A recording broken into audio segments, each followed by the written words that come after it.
I feel like these are making a lot of jobs obsolete. Yeah. And those who do not jump in headfirst into it are just be left behind, right? And sure, all these things, like I look at all this, like it's gonna be dated. So I gotta squeeze the most out of it as I can right now. Yeah. And as I'm saying that, I'm looking at this, like I should just be. Oh. I like to record, then I have a nice clean audio file here too. Yeah. Just in case shit happens here. As well as the lavaliers. Yeah, and then we got the F2s. Yeah, I mean it's. But I mean, some would say overkill. Some would just say this is the cleanest setup. Yeah, and these guys got it covered. You know. I mean, for what it is though, like all these tools, I always talk about like a zero latency or near zero latency between the creator and the creation. So I know what I want to do. Now I'm going to go through 25 hours of YouTube this week. Now I'm going to go to 5 different people talking through, and now I'm going to fuck things up. I'm going to plug something in wrong. I didn't upload the firmware like I should have. I'm doing all these things in between my idea and the creation. And that's not just me. That's millions and millions of people out there. Oh, yeah. So like, that's like if there was a mission statement, is like part of this, I want this to kind of be sort of like a beacon where you can get your idea out. Yeah. Seeing that the studio, whatever you call it, as part of a reduction of the latency between your idea and like the people who need to hear it. Well, that's the good thing about live. It's just that it's out. You're like, look, this is it. If you're watching it right now, which you can, it's available, then you can watch it right now. You know, it's tune in. It's the radio station. It's the live broadcast. You know, that'd be kind of interesting how it's sort of circling back to this, like TV, broadcast TV. Yeah, you watch it when it's on. Yeah, and then it kind of slowly went to like, what? Why only listen or watch something whenever people show it to me when I can have it accessible anytime I want? Well, what's live though? News. That used to be the only thing that was live. No, but before. Right. Before the cell phone. Before the smartphone and a good enough data rate, you know, that you could actually go live and have a platform. Yeah, exactly. Right. Before that, the only thing that was live was like something on the television, you know? And that was usually a news phone thing. Phone calls. Calls. Damn near live. Sometimes radio. Yeah. You know, I think radio, I don't have a big knowledge of it, but I think maybe there was like some space there. Maybe like a delay. Maybe, you know, for sensory purposes. There's gotta be. Yeah, for sensory purposes, but not a whole lot is live.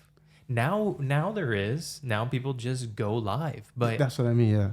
But like, you have the opportunity to be in class live, watching something you want to learn, trying to get the knowledge that you want, the stuff that you're everybody has to go to school for what they have to go to school for. What about going to school for what you want to go for? Doesn't matter if your age, doesn't matter your location. Obviously. You know, some things matter. Obviously, it is technology, so you have to be able to have internet, but we're talking about spreading knowledge for things that you like with people who are passionate about it too, you know?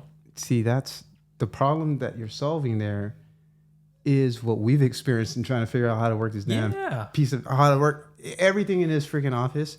I have YouTube before I purchased it, after I purchased it, you know, like just about everything you see. Yep. And so what you're talking, there's a lot in here. And some would say, yeah, some might not, but some would. But I never once had that. The closest thing I came to that was B&H. B&H to have a live chat, right? And they're great. That's great, but it's not. And so you get a little bit of personalized care, personalized attention, personalized answers, which a lot of websites and providers offer some shape or form of that. But what you're talking about is basically what you and me are doing. We're trying to open up a dialogue, you know? You're trying to open it up to everybody.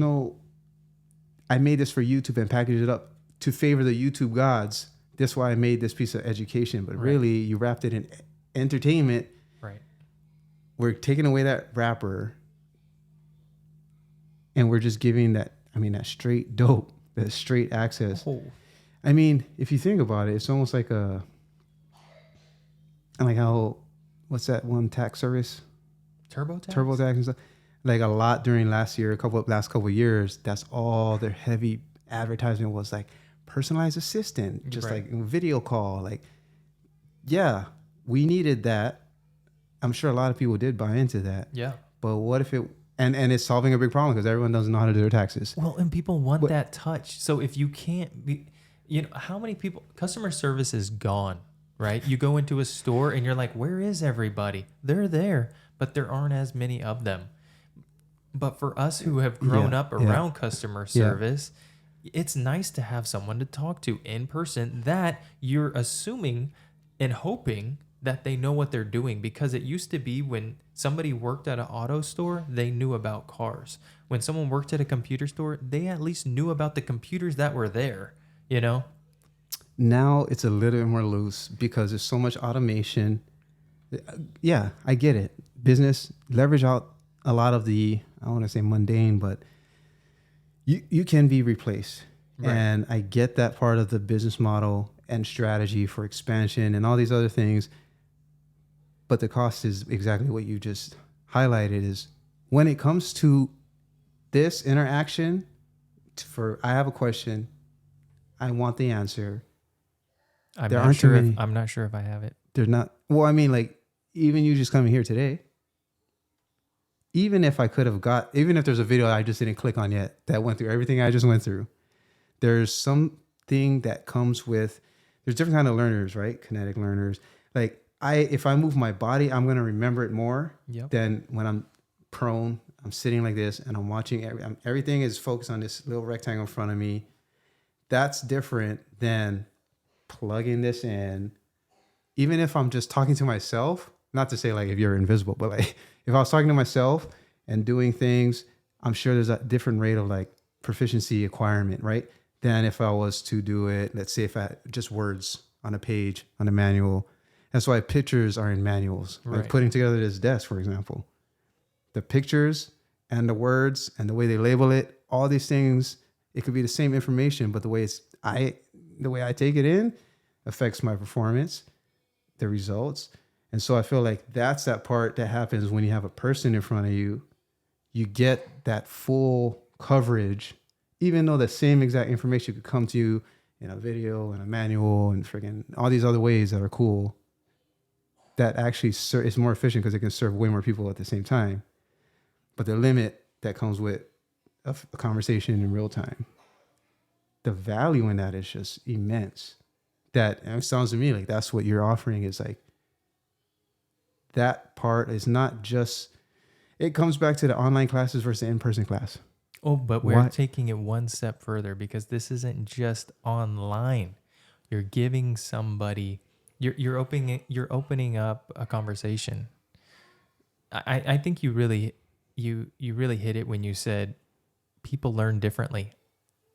People who don't learn by just reading always say that, because I'm that person, and I'm not the only person. Oh, I love learning things. I like learning things that I like. mm-hmm, That goes for most people, but we all learn them differently. Some people do just fine reading it in a book. Some people do just fine watching a YouTube video. Some people do better in person. Some people do better hands-on, and this is kind of trying to do two, or even three, because we're talking about it. You want to do hands-on, like, hey, what's the topic? It's going to be on maybe it's some hardware, maybe it's software, but we're going to talk about it. We're going to do it. You're going to see it. We're going to touch it. We're going to make the adjustments.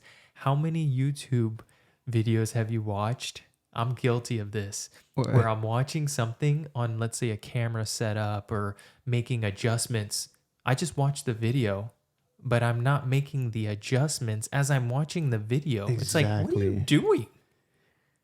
And you know what? And then you go back and then you watch it again. The result is way different.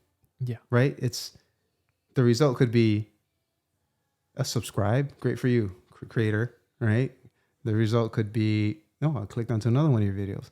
Fuck. Now I learned how to do some shit with some shit that I don't even have. Yeah. You know what I mean? Like, that's the what's it called? The rabbit hole, Yeah. right? It's like, oops, slippery slope down that Yeah, rabbit maybe hole. you don't have what you're doing, but you have the conversation that opens up. And hey, maybe it's different every day. Maybe it's different sometimes. Maybe it all evolves around tech. Maybe it doesn't. Maybe it's, Bitcoin, finance. Maybe it's about your local whatever. It can really just be. Honestly, it's like those conversations that you wish you could have, but then you just sit on the phone and look at the phone, TikTok, Instagram, and you're like, I could be doing so much, like I could be doing something better with my time, but instead having a conversation with somebody. Instead, I'm looking at my phone. I think at the end of the day, the goal of these apps is simply to suck attention, right? Oh yeah, because that's how they make their gains. Absolutely. And so you're not incentivized to then act. You're just incentivized to keep scrolling, keep engaging. Yeah. You're not incentivized to then take that information, even if it's entertainment, and then act upon it. Right. Turn that info into experience. Turn that info into knowledge. There's no incentive for that. But a conversation in real time, when it's like, I just gave you some info, now you're going to actually add the action to that info. Right. And you're watching it because it's something you're interested in, not because it's something I'm trying to sell you. This is already something that you're interested in. I used to do sales. I have a sales background, and they used to ask me, hey, what is it that you want? You want more money, more money? And I'm like, man, I just want more time. I want to do something else. I don't want to be stuck here selling things to people that I'm like, I don't want to be selling something to somebody that personally, sometimes I feel like it's not something that they need. Now everybody uses them all the time, but still. It's something inside me that I'm like, look, I just don't want to be selling. It's like, what about sharing? What about learning? And hey, if it can make you money, cool. But if you're packaging it as an education opposed to something that is just something that they can buy and then throw away later. Cash grab. Yeah, it's like, come on. I get it. But there's other things we can do. We can learn.